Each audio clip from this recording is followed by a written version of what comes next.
দুই শ্রেণীর পুরুষ জীবনে সফল হতে পারবে না।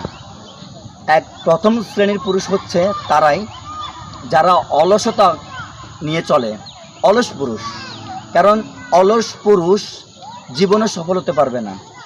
তার মধ্যে মাথার মধ্যে এটাই চিন্তা আসে যে আমার দ্বারা কোনো কিছু হবে না, ঠিক আছে।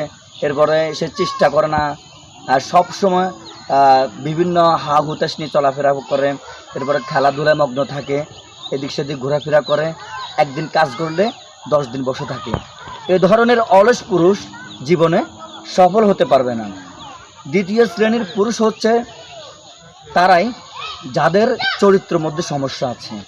চরিত্রহীন পুরুষ কখনো সফল হতে পারে না। কারণ এই জন্য তার যে ব্রেন, আমাদের যে মাথাটা, এই ব্রেনের ভিতরে যদি কোনো পুরুষের নারী নিয়ে চিন্তা থাকে, বিভিন্ন খারাপ জিনিস নিয়ে চিন্তা থাকে, সবসময় মাথার মধ্যে লেগে থাকে, খারাপ চিন্তা তার ভিতরে ঘুরপাক করে, এই ধরনের পুরুষ জীবনে সফল হতে পারবে না।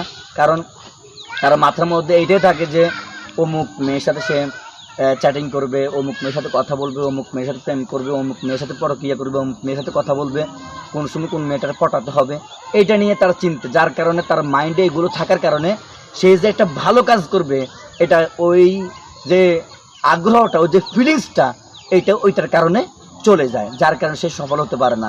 তার একটা ভালো কাজ করতে গেলে তার ভালো লাগে না। একটা ব্যবসা করবে, ব্যবসার মধ্যে তার মন বসে না। একটা চাকরি করবে, চাকরির মধ্যে মন বসে না। যার কারণে তার অনেক সময় চাকরি পর্যন্ত চলে যায় কথা বললে, ফোনের মধ্যে কথা বললে।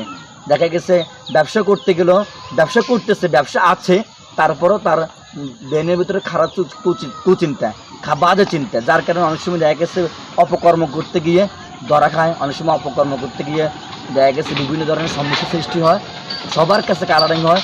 আস্তে আস্তে তার ব্যবসার মধ্যে বরকত উঠে যায়, তার রিজিকের মধ্যে বরকত উঠে যায়।